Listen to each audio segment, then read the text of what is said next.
Welcome to CommonWealthWorks, the series where we explore ideas for a fairer economy. Today, we dive into distributism, a system that's all about spreading ownership, not concentrating it.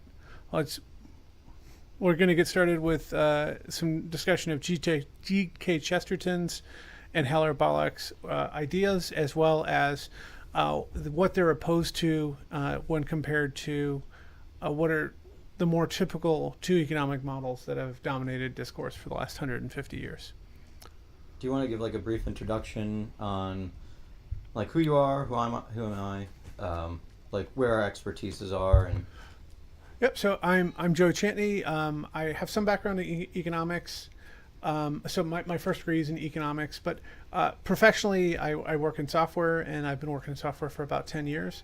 I'm a pretty Orthodox Catholic. I've been practicing expressing Catholics for most of my life, and that's where a lot of my social beliefs come from. But I believe in there's a wide variety of things you're allowed to believe as a Catholic. So I tend to be kind of in a more reactionary, like postmodern, post liberal, very new kind of space. There were a lot of these older ideas that never got fully adapted. Really, that's where they come from. And if you want to introduce yourself. yeah, my name is Andrew Matthews. My background is in applied physics. That's what I got my degree in. I would say that for the most part of my life, was raised a Roman Catholic, and then sort of dabbled, I guess you could say, in more secular ideas. And kind of find myself coming back to some of those, I guess you could say, Catholic teachings, which kind of led me down to, the kind of down. I wouldn't say a similar path to Joey, but I guess, for lack of better words, has put me on the path to kind of explore those ideas a little bit in more depth. I don't have much of a background in economics and policy. I consider myself very much an amateur in that regard. So, if I say something that's not correct, more than welcome to correct me. I view this more as a learning experience and trying to give the perspective of someone who's very much a novice in these discussions to someone who has a bit more background in this and a bit more depth of that knowledge. And so hopefully, like, this forum gives us kind of like, I guess you could say, the sort of balance between expertise and someone who's very much a novice. And I'm exploring these ideas too. Like a lot of the ideas that we're going to plan on exploring are things that have had limited application in the real world. So these are ways that we could address problems that have definitely, I think, that we would both agree are occurring. And we're looking for ways that we could address those, especially in maybe not in the very short term, but in the longer term. So we're going to start off talking with just a little background, where economic systems that existed before the modern era. So in the modern era, we pretty much capitalism and socialism have been the dominant forms of economics. That's the main thing the Cold War was fought over was the difference between those two ideas. So it's been very dominant for probably since the 1880s that those were the two systems that have been discussed. But before that, we did have different forms of economic system and systems in antiquity and the Middle Ages. So in the Middle Ages, there's an idea. This is largely from servile state is where I got this idea of that you had a system where under federalism, where there was a sort of mixture of ownership, and you had a highly layered state in the Middle Ages. So things weren't just going up. It wasn't just a central state. You had each individual lord who was lord of a very small number of people. Like hundreds of people would be under the guidance of that lord. So you had a very bi-directional relationship where you had mutual obligation, and ownership was largely at that scale. And then taxes were fed up through the different layers of the feudal system. But most people's relationship to government and the state and property were very human, like very human scale, as well as that bidirectionality. So under capitalism, mutual obligation has kind of gone away, and under socialism, that mutual obligation operates differently. So that's kind of the background. We might in a future video, we're likely to go into more detail on that, but we're trying to get through just general outline of capitalism, then socialism, and then how distributionism breaks away from those ideas. Andrew, did you want to comment anything on that, or? Yeah, just something interesting. A thought of mine, which was, to your point, we have these sort of two dominant, I guess you could say, political ideologies, right? Yeah. But looking at it from a previous point in time, there were certainly more varied forms of governance, right? Something that I was thinking about is, could it be that maybe those two dominant systems exist today as a byproduct of globalism and homogeneity of thought, right? So, I kind of the idea is like, maybe, to your point, we haven't really explored some of these ideas in depth in a modern context, is because you very much have this sort of maybe homogenization of political ideology. Yes. Yeah. And I think to ideology, capitalism and socialism, especially more doctrinaire socialism, is very ideological. Mm-hmm. Distributionism is really more of distributionism is more focused on the outcomes, not necessarily the policies. Right. So okay. There's a whole bunch of policies that might be prescribed at different times under distributionism, but distributionism doesn't say you do all these policies forever. That's not what distributionism is saying. Socialism would say that. Capitalism would generally say that. And I guess we'll get into more detail on this. Like, how does an ideology such as the one that, like we're discussing here, how does that scale, right? Or to a certain extent, right? You said, like, you had a system where governance was over a smaller group of people, yeah. Right? Like, how does that play in today where, we sort of see the overreach of the federal government, less and less, autonomy of the state. And I know a lot of our viewers, some of whom potentially might be libertarian, might be saying, like, yeah, how do we transition to something like that? Like, I feel like we've tried it. I feel like we've tried getting certain, I guess you could say, policies passed that gives the states a little bit more freedom. We're certainly seeing some of that. But do we need to see such, like an overarching sweep? Like, what does that look like in the greater context of, our federal government as it exists today? I'm sure we'll get into that, but...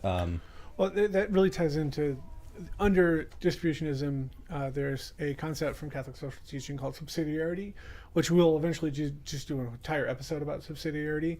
But it really is very similar in principle to the American founding ideal of federalism, where different layers of government have different responsibilities, and therefore they have different abilities to regulate and intervene in the things that are related to those responsibilities. So largely, like, the question is, like, whose job is it to ensure a particular type of service is available? Whose job is it to deal with the homeless? Whose job is it to do X? So, right. Subsidiarity and federalism say that both those ideologies say that, like, there's an appropriate level. Now, subsidiarity says the first level of governance that is capable of dealing with it is the one that should. Mm-hmm. Is generally what subsidiarity says, and that's very much a principle that's tied into distributionism. So there's really strong merit in that. Federalism in the U.S. The principle I was taught that always that there's two big benefits to federalism, which are each state gets to have its own system so that it can try things. So we're not gambling the entire country on every new policy. The other big advantage is each state can adopt its policies to address its unique needs. So a country like Wyoming that has no cities is going to have very different problems than a state like New York, or California, yeah.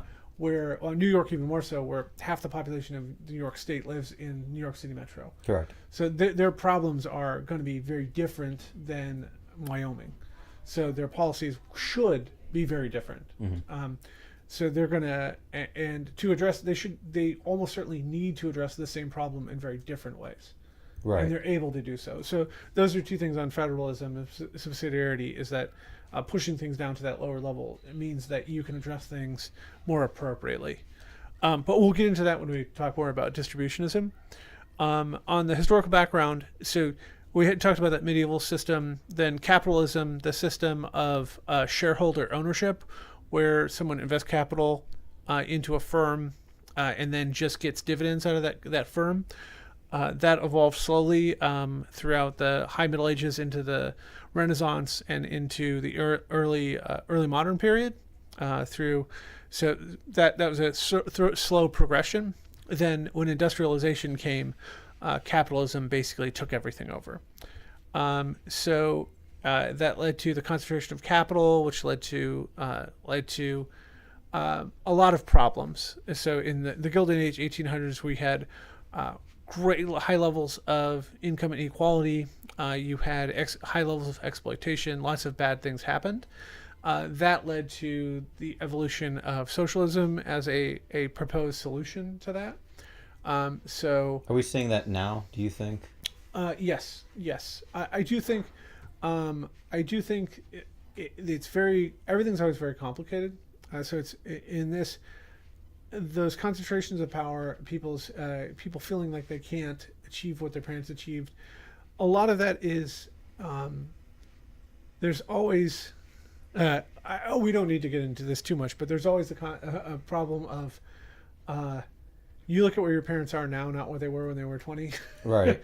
Not you don't look at your parents where they were when they were your age. Is something that a lot of people don't often think about.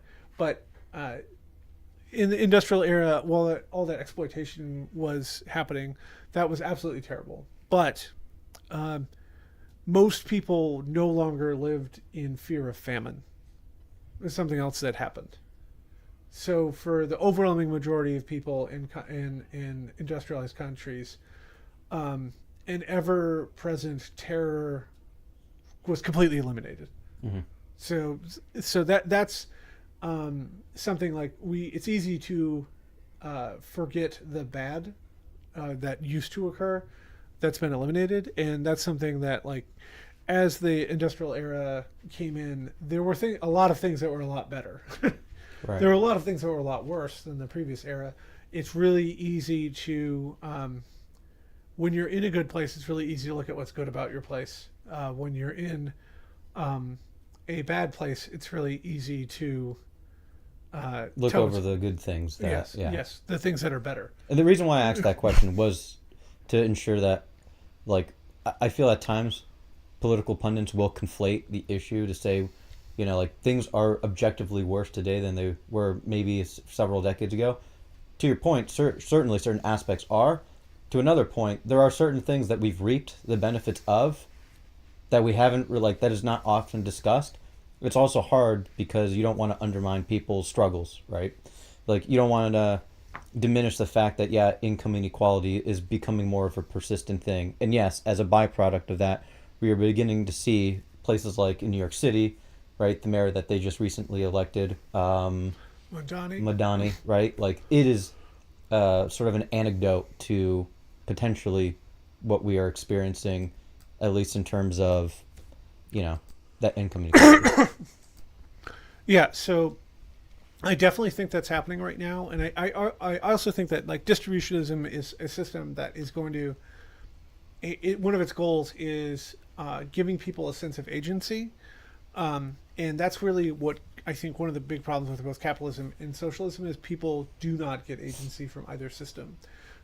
Your ability to get ahead is very limited. It can be very limited both systems. It can be basically unlimited under socialism, and it can feel very limiting under capitalism.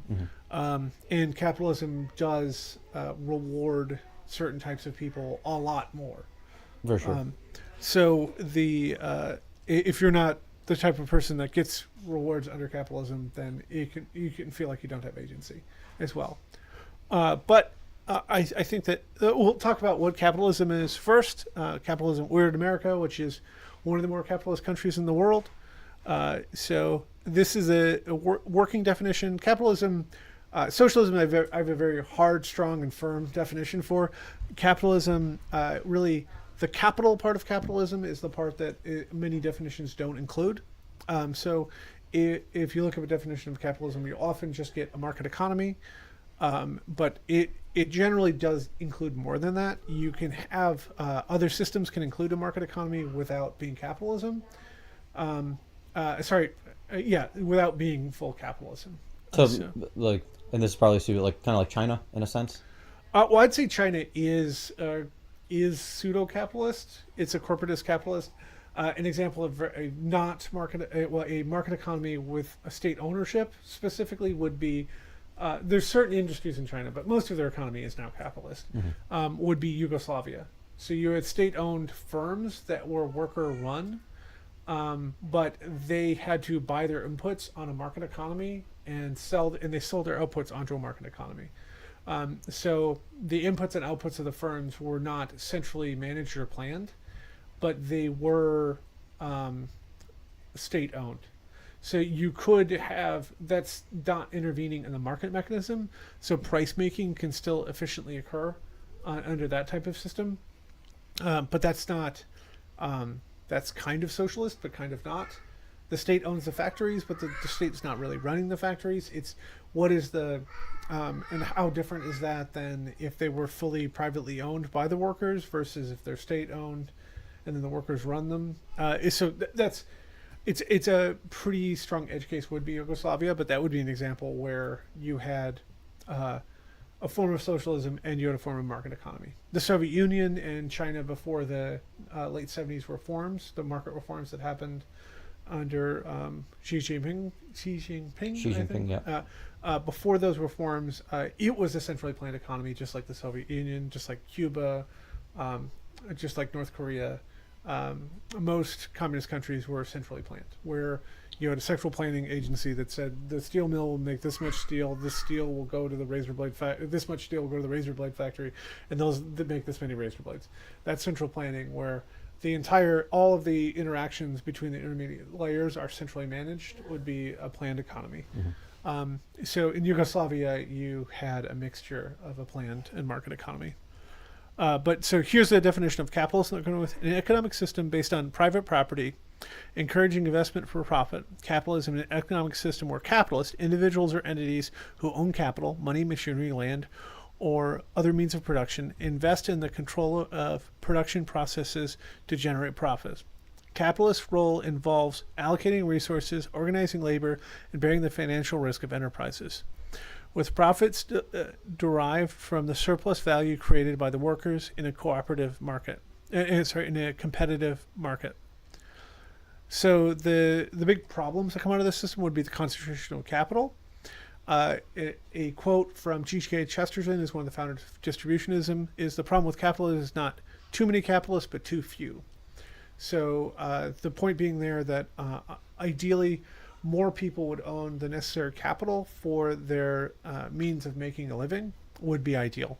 That's the difference between under capitalism, most people work for a wage and do not own the capital that they use to make the value that they sell the value of their wage.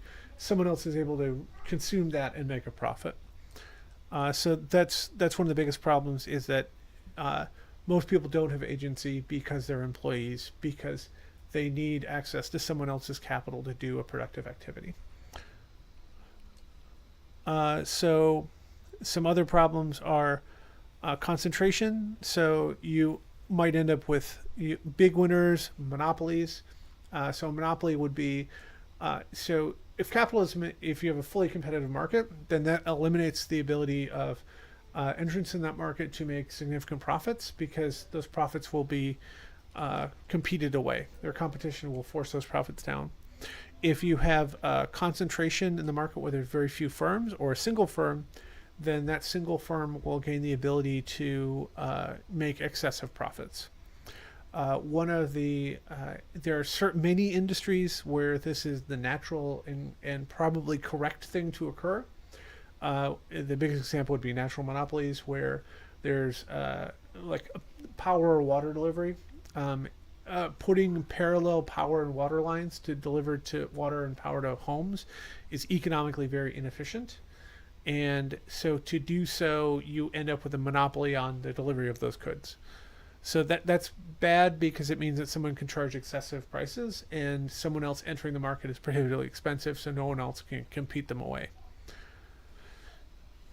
The financial agent model, and this is a big problem with capitalism. This is a big problem in socialism. Well, this is what is often called the managerial problem or the managerial system.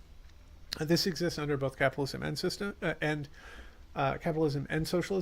It's the problem where you have a professional managerial class that has they optimize for short-term measurable goals without long-term planning or they don't have a long-term outlook. So what can I affect in a short amount of time to have the desired result, and they optimize decisions towards that. This can happen under socialism, though. You have the same thing where people's downside risk is very high, their upside risk is capped. So they're going to be more afraid of the downside than the upside, and this stifles innovation. This is something, though, that happens, again, this happens in both systems, and this happens generally at the largest firms. The smaller the firm, the less this is a problem. The younger the firm, the less this is a problem. The younger the industry is, or the less, more innovative the industry is, it limits this problem. Financialization. So this is a problem where you have third parties being involved in making decisions in firms. So the biggest example would be the largest shareholder in most companies in the Fortune 500 is BlackRock, who is one of the largest investment firms. The reason they're the largest shareholder is they sell the largest index funds that just buy the S&P 500, and they sell the most of those. So they have millions and millions of people's savings invested just equally to the weights of the S&P 500, and therefore now BlackRock has those. So BlackRock doesn't benefit strongly if any particular company in the S&P 500 does particularly more well. So they have incentives they have the power to do things that they would like to do with their control or their influence of those corporate boards that aren't related to getting the most value for their shareholders. We talked about those problems. Are there anything that you wanted to outline with that, Andrew? Or yeah, just a few questions. So when you gave the definition of capitalism, you said that the excess profits go to the workers or the shareholders? The shareholders. Okay. Yeah. Okay. And then one of the things that you said, for an example, you made a comment on natural monopolies, right? These are in capitalism, these are inevitable byproducts of, and you gave the example of, like, let's say the energy infrastructure or any sort of large infrastructure, right? It's prohibitively expensive or it doesn't make sense. It's quite costly for, let's say, I don't know, two competitors to lay down the same amount of infrastructure to potentially compete with one another. One of the things I often go back to is in France, the infrastructure is very much owned by the state, and access to that infrastructure is delegated between the different sort of private sectors. So for an example, like telecom, right? If you want internet from company A in France or company B, they leverage the same infrastructure. However, the consumer, gets to decide which one you want to use. Now, I'm sure there's different incentives, right? So that, the consumer feels like they have some sort of agency. However, in a sense, this does, in effect, somewhat stifle creativity, or not creativity, competitiveness. Because if the state decides not to invest in public infrastructure, let's say in the instance of telecom, laying down like fiber lines, there's no private company that's going to do so because it's going to be too prohibitively expensive for them to do so. So you could take, again, maybe you have one where it's like completely, market driven, two private entities, one where it's the state owned infrastructure, you have private entities gain access to that infrastructure, right? Each of which comes with their own inefficiencies. But I think one of the things that I feel like a lot of people say, like, we often think of monopolies as something that's quite, I guess you could say not very good, but at the end of the day, they're very efficient. And even though we as consumers may not necessarily think that they are ideal to have, I think our purchasing power says otherwise. So there's a couple of things I want to clarify there. So the most obvious example of a natural monopoly is is those utility situations. My question with the French model, and I don't know anything about it, so just because I know nothing about it. I know very limited as well. I'd be curious as to what are the providers providing in that system versus what is the state providing. Because the state, I get the idea. The part that is the monopoly, the state just owns. Correct. And then they are probably doing some sort of limited leasing agreement with the private providers. But at what point does the private provider actually provide something? Right. Versus I think that's, to me, seems like that maybe of limited utility, because like the limiting factor there is going to be the quality of the wire to the house. How can I get better service from going with a different service provider?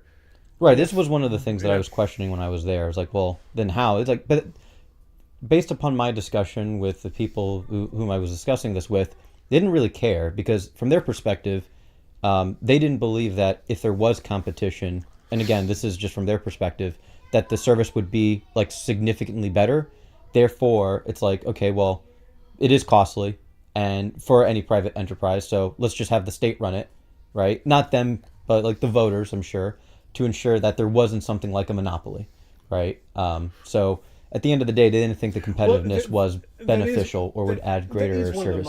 That is one of the models for. Sorry, I didn't mean to talk. Yeah, no worries. That is one of the models for dealing with monopolies. Is just the state owns them. Correct. But the downside is, though, you may not potentially get better service. So, like, for example, like I've lived a decent portion of my life in the country where we use satellite internet, and it's terrible. It's god awful.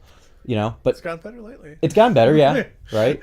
But this was like in the early 2000s, right, if even, and to a certain extent, right, there was no incentive, or I mean, there is an incentive to the fiber line, but when you live in a rural area, your return on investment on something like that is not appropriate, right? Yes. So like a market economy very much so dictates like this is the right solution for this particular problem. Kind of the overarching premise, right, going back to what we had said in the beginning, right-sizing the solution and sort of means testing it to ensure that, maybe something like we can't add fiber line to every, corner of the United States. No, a company will not see the benefit. The government will not see the benefit. The county the guy up in like the rural county in Alaska, right? That's 400 miles from Anchorage, which is a small city. It's not going to make sense to get fiber to his house. Correct. Right. It'll never make sense. So that was so that is we'll talk about regulation here. Is that most advocates for capitalism think that we do need some sort of regulation, and we do need some sort of interventions. Wasn't that, sorry to interrupt, wasn't that though like one of the cornerstones of capitalism? For it to function well, you need regulated markets. I mean, that's what the classical theorists would say. Yes, but there's some modern capitalist thinkers that are a little bit more anarcho-capitalist, right? Is the term? Yeah, yes. Okay. But I mean, you're always going to be on a fine line, though. Like I think it's universally agreed that you're always going to be at risk of over or under regulating any industry at all times. I think any reasonable person would agree to that. That, like, for instance, the airline industry in the 1970s was their prices were super highly regulated. and it was still fairly dangerous. But it was super luxurious. Yeah. Because the price was regulated in a way that they couldn't compete on price. So it made it really, really luxurious. In the late 70s, they reduced those regulations, and now airline prices are way cheaper. They're way less luxurious. You can fly Spirit, Yeah. but a Spirit one cross country, one short haul American flight in the 70s would cost us, adjusted for inflation, is like taking the plane every day on Spirit for 6 months. Like, so, I mean, the flying in the 70s was vastly more expensive than flying today. So it is those regulations were. I think almost everyone would agree that the regulations were incorrect in the 70s. They made the service incredibly expensive, but they didn't make it sufficiently safe. Mm-hmm. So you were getting the worst of all worlds, where now flying is way cheaper. It's way less luxurious, but it's way cheaper and it's way safer. Correct. So like that's example of where like we screwed up. I think that we're definitely like mergers and acquisitions. I think even no, I'm not sure. I think there's many people who would call themselves capitalists that thinks that we've been allowing too much market concentration for the last 30 years. The biggest upside that's generally thought of for capitalism, it's very capable of innovating. So it's very capable of finding new ideas and running away with them, iterating on them rapidly, making small tweaks, because there's no barriers to entry.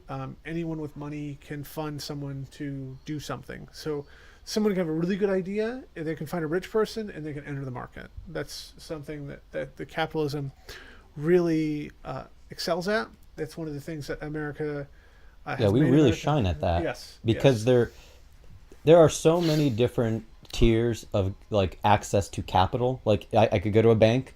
I could also go to private investors, angel investors, and then you have the various levels of investors from, depending on how you're raising money. This is something that I think is very much unique.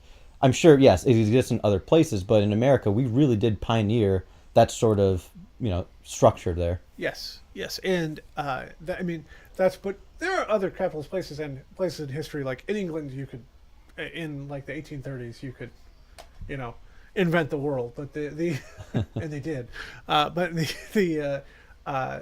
those are examples in history where the capitalism is the system that is generally regarded as best being able to do that, of systems that are widely implemented.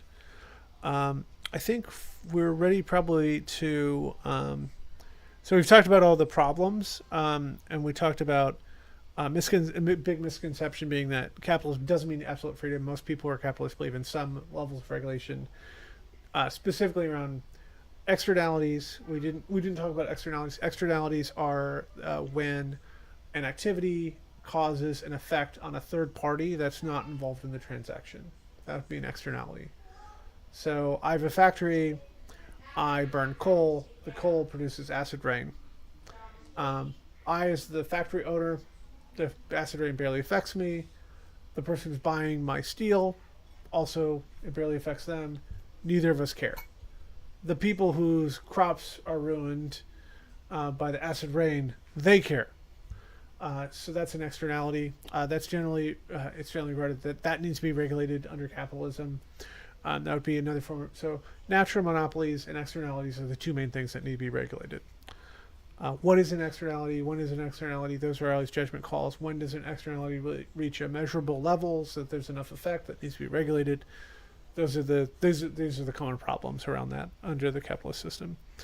And the biggest upside we talked about was the dynamism, innovation, and the ability of someone with the ability to save any reasonable amount of capital can make their own business. They can live what a distribution wants. It is possible for many people, not all people, but many people, to live that self-determined goal is possible under capitalism, more so than it is under socialism.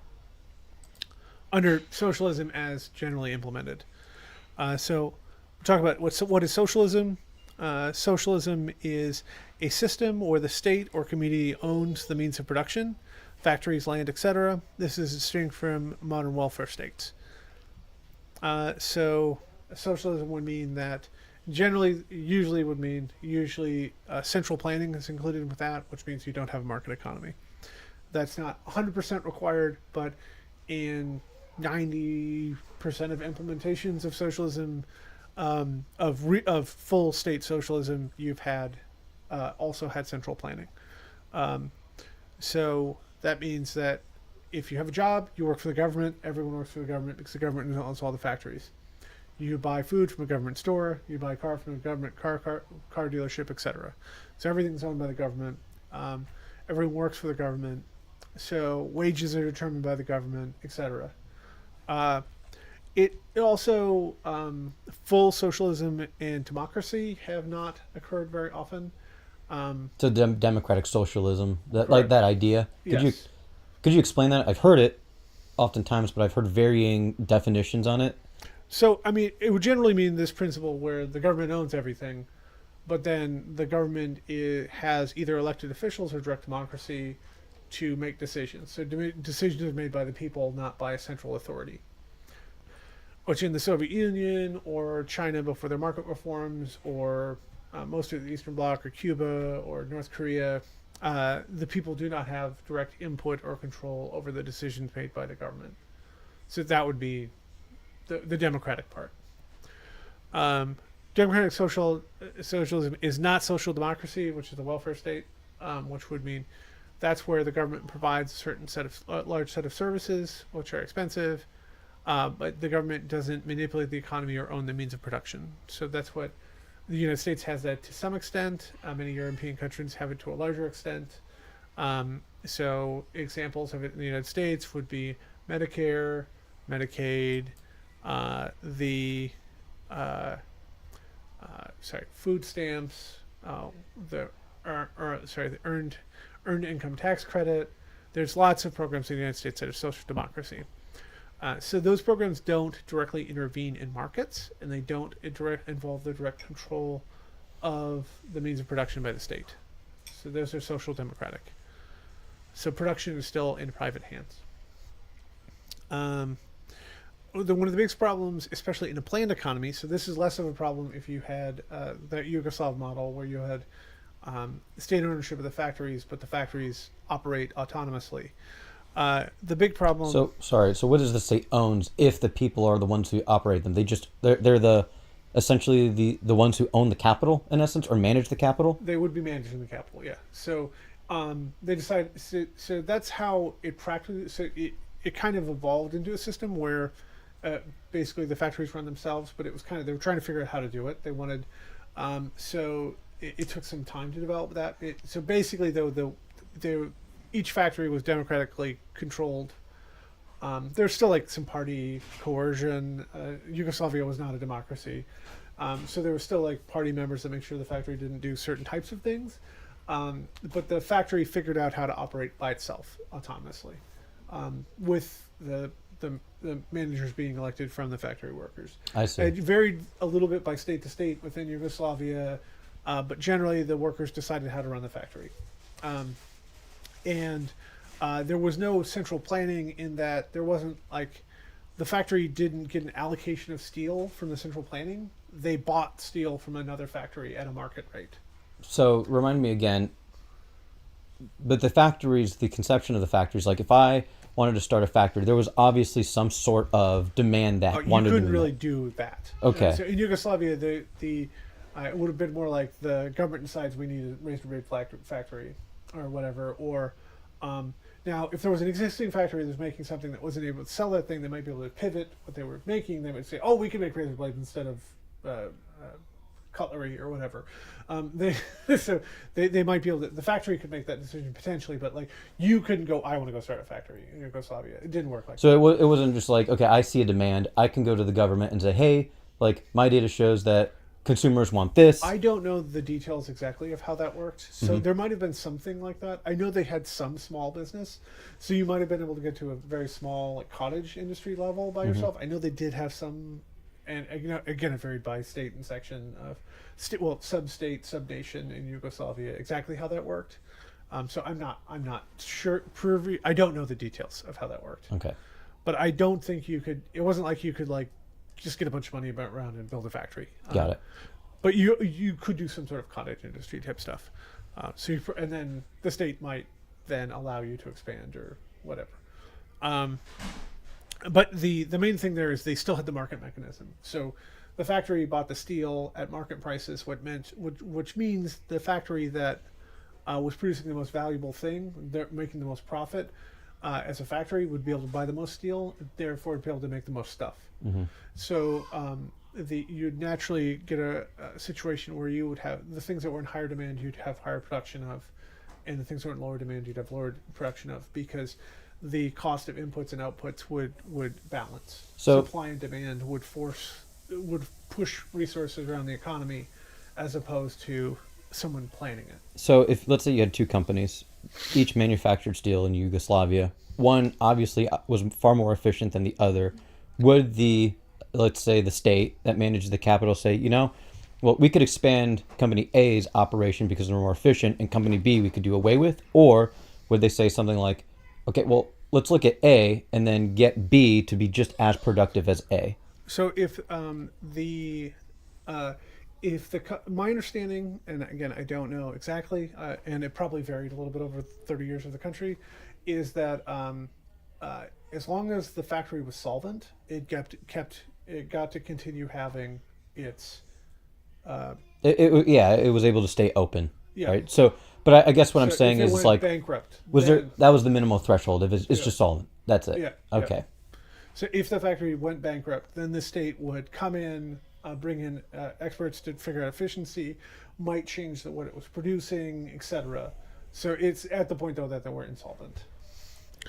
But so factories did go insolvent though. So like that's very different under Soviet socialism. They would just run until, It just wasn't viable any longer. Yeah. But to the extreme. Yes, like till no one was working in it. Like just till the wheels fell off. Right. Or the central plan did away with it, and the central plan it could be doing fine, and the central plan decided to get rid of it. Mm-hmm. In Yugoslavia, it was the market determined if a factory went insolvent. So. And the market calculation problem. This is what the central planning problem is that the market actually tells you what people want and what's important, and how much things should cost. The market tells you those things, because the autonomous free choices that people make are aggregated by the price mechanism under capitalism. Sorry, not under capitalism, under a market economy, rather. And that's what you don't get under a centrally planned economy, is those decisions aren't being aggregated. So if people would rather have bicycles than cars, and you decide you're going to make X number of cars, you still have to make those cars because yes. you have a quota, more or less. Yeah. I see. And people that want bicycles will go without. Correct. Okay. So you're not able to and like obviously if more people wanted bicycles than cars, it's cheaper to make bicycles than cars. So it'd be better for everyone, for the people who wanted bicycles, get bicycles instead of cars. Correct. So that wouldn't happen. That doesn't happen under central planning. So that's the problem with socialism. We already talked about welfare state versus socialism and the impact of state control. Actually, let's expand that a little bit. So we have the managerial problem again here, where you have people whose incentive is to not look bad, is to make a justifiable decision, not the correct decision necessarily. This is very much indicative of corporate America. Yes. Yeah. But that happens under socialism even worse. Like in corporate America, you have pockets of make it work. Every corporation has big chunks of make it work. Correct. But everyone's incentive in socialism is to just make the most justifiable decision. Is it make the most justifiable decision? Correct. Not the correct decision, not the most profitable decision. The most justifiable decision. What do you mean by that? So the decision that is most defensible. So if there's three decisions, like one of them will either go great or terrible. One of them will probably go fine. And one of them will probably go great, but might go not good. You'll always pick that middle of the three. Oh, I see. So Okay. if you have those three decisions, but if the company made number 1 or 3 every time, the company would be better off as a collective. But you as a manager won't get fired for the decision that's probably going to be good. Right, because if it's bad, then it shows that you're likely incompetent, Yes. even whether you're incompetent or not, right? But it went bad, therefore you are the reason, and therefore you must leave, Yeah. right? So you're always just deciding, like, if these are the decisions at hand, I will always choose the one that is going to create the least amount of friction, Yes. more or Or less, risk. Yeah. or risk. Yep. Yeah. Yeah. Okay. So that's socialism. That's with managerialism. Managerialism, I think, is actually the main system we live under. Not capitalism or socialism. We live under managerialism. At this point, it's the philosophy that's running our government and are running our corporations. So distributionism. Distribution is a bunch of priorities for what you want your society to look like. Primarily, it's not exactly an ideology. It's not like a set of prescribed, highly specific policies. It's more of like, the more our society looks like this, the better we're doing. It's a way to assess the quality of our civilization, not exactly primarily in the economic domain, but it's not entirely economic. So the big economic principles would be widespread ownership, that meaning that there's as many owners as feasible. So everything should be owned by generally the lowest level person that either can own it and be responsible for it. Basically, can own it and be responsible for it.